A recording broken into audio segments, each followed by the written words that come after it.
My name is Jerome Ferry, along with cameraman Alan Eggers, are doing an interview with Don Hanson, whose folks and family had a warm friendship with Grant Wood, the well-known Cedar Rapids artist.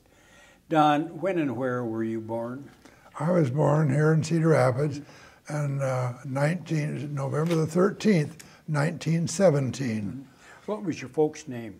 My dad's name was Paul Craver Hanson, and my mother's name was Vida Hanson. And where did they live? They lived at originally someplace around 6th Street and about B Avenue. I believe at that time they were acquainted with Grant Wood and his mother, who lived in that same area. And then later they both bought land on Grove Court, and we lived next door, and my dad and mother assisted Grant and his mother in building their house, as well as him helping my folks build theirs. How would Grant have been about the same age as your dad? I believe so, yes. Would they have gone to school together then? I don't think so. I'm not sure about that, because I'd never have heard, but later on I found out that where they had lived and gone to the church in Central Park Presbyterian Church and so on. Born in 1891, so he would have had about 25 years on you.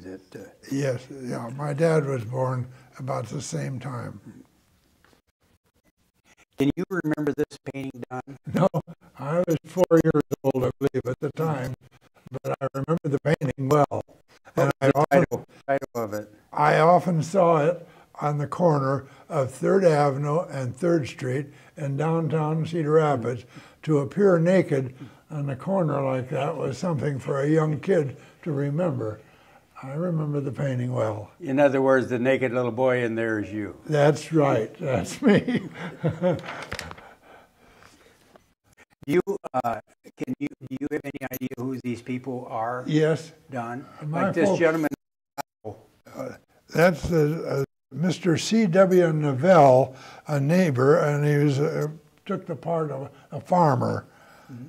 And this lady here? That redhead lady is Nan Wood Graham, who is Grant's sister. Okay. And the lady here? The lady is standing in back of the throne is my mother, Mrs. Paul Hanson, and she represents religion. And the lady holding the home in the air is Mrs. Ralph Conybeare, and she was Grant Wood's cousin. And the naked kid... Is this here with your bare butt sticking out? That's me without any clothes on, Donald G. Hanson. You know, I represent education. Is this gentleman? And the next one is George Holmes. He represents a miller. In those days, that's where a bag of feed or something, so on. In the gentleman back here with the engineering device? That's my dad, Paul C. Hanson. He represents a civil engineer. The next man is C.L. Holmes. Oh, excuse me, C.L. Charles. He's the foundry man. And next is C.W. Novell, a carpenter. And Mr. Novell appears also the second time in the painting. He represented the farmer clear to the left and the carpenter off to the right. Who's the gentleman sitting in the wheelbarrow? That is Mr. William Funke, F-U-N-K-E. He represents labor. And then the last one clear to the right is Francis Novell, Winged Spirit of Commerce. Yes. Do you remember what he titled this particular painting? I think of the Adoration, two titles that I remember, Adoration of the Home, and other people called it The Founding of the City. Now, all of these people in this painting, these are people acquainted to Grant Wood in the neighborhood? And I remember most of them as I grew up because they remained in that neighborhood, yes. You were telling me when he painted this, it was a long mural? Yes. And they had a kind of a celebration. They had a celebration afterwards, and they had Japanese lanterns hanging from the big oak tree, and someone played the violin for entertainment. Really a swinging operation. How large was this painting? I think it was probably about 20 inches long by about 12 inches high. And in its original state, it was much longer, and that's where there was some of it missing. The painting, as I remembered it, originally was on the corner of 3rd Avenue and 3rd Street for the Ely Real Estate Company. And the Ely Real Estate Company was a very small white cottage with blue trim, and it faced the intersection. And the sidewalk coming out to the corner diagonally came out to the sidewalk, the normal position. And this painting was made for that short chunk of sidewalk to the front door of the real estate company. And it had, as I recall, some lights on it and a glass of it.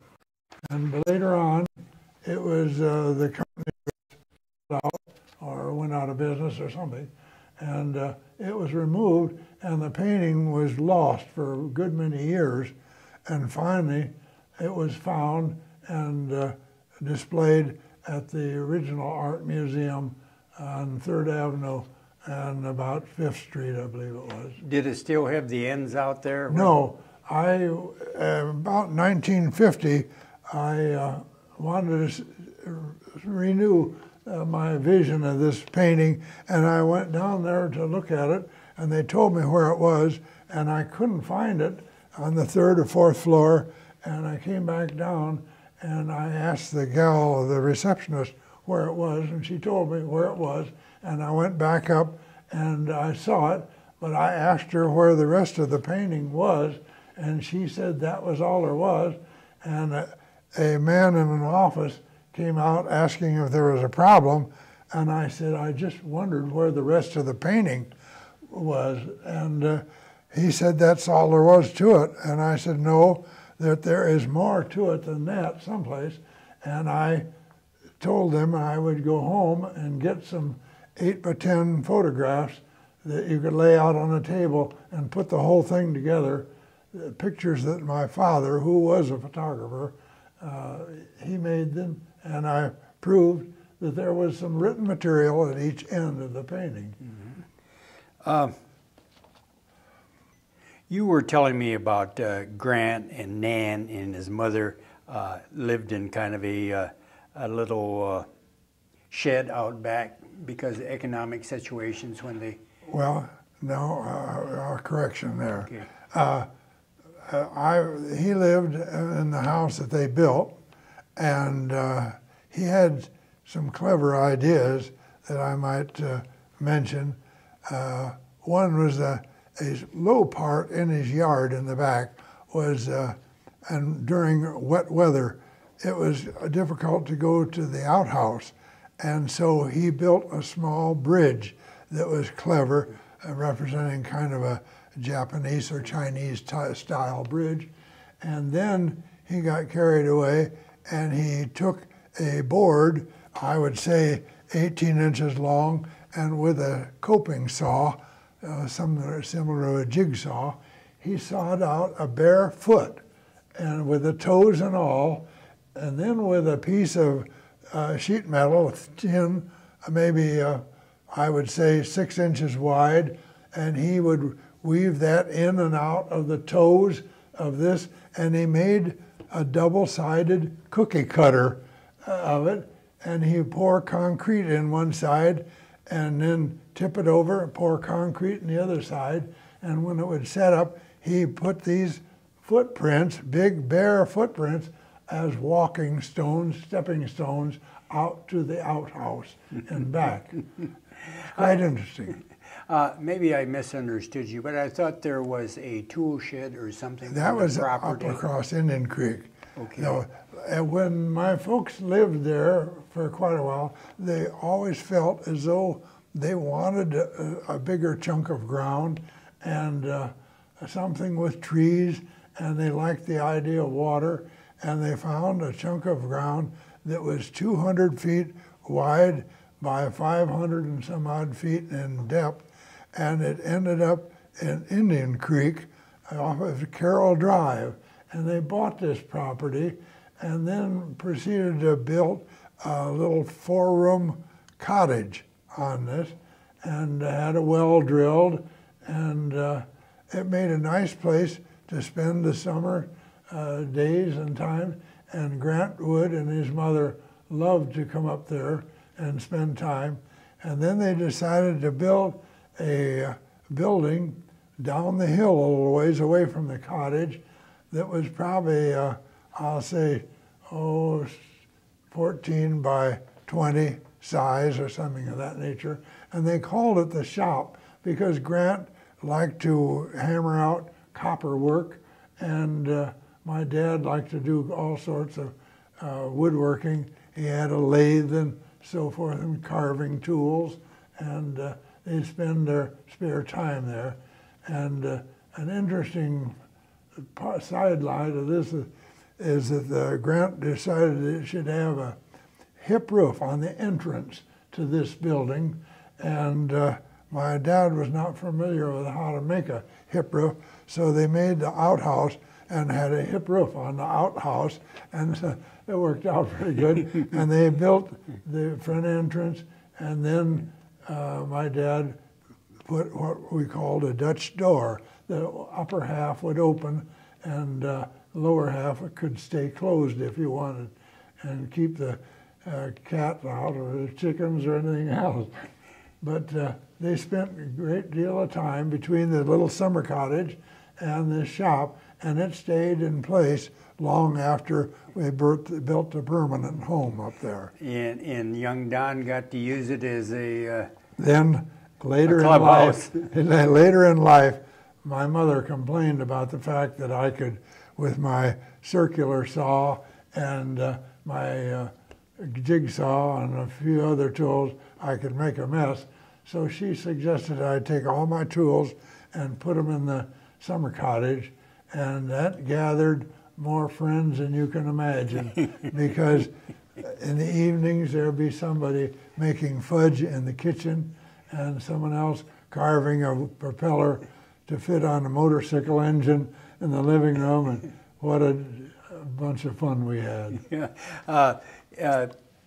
Where was the favorite swimming hole back in that period? We would go in Indian Creek, of course, and I knew Indian Creek from one end to the other.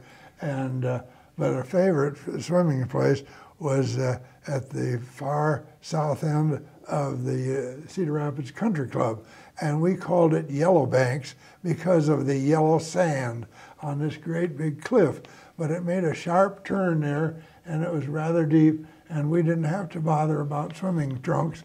In those days, we could just swim there whenever we wanted to. There's always a lot of stories, old stories about Cook's Pond that Yes. a lot of people used to go out there. Oh, yes. Yeah, the family, at one time we had a horse and buggy, and we would go out there quite often. And on the way, we would pass different people that had vegetables and watermelons and so forth for sale. And so we did a lot of things. But it was an ideal spot. And it's now the lake belonging to Tom Riley. Tom and Nancy Riley. Yes. Yeah. And out in the middle, it was spring-fed. And when you'd swim, it was mostly mud bottom. But this was one area where the spring was. You could lower your feet down, and you could actually feel that bitter cold water coming up. And it made an ideal place to. This was the place where Mr. LaChote built a Yes. mansion out there? Yes, he built that mansion. Was that mansion there when you remember going out there as a young boy? No, there was nothing there. And I don't know who owned the land. We call it Cook's Pond, so I suppose a man by the name of Cook, but there was never any restrictions about going in there, and people seemed to respect the property, and there was loads of people would come there for picnics and so on. And you were telling me a story about Grant Wood. Oh, yes. A kettle on his head and full of mud. And one of the stories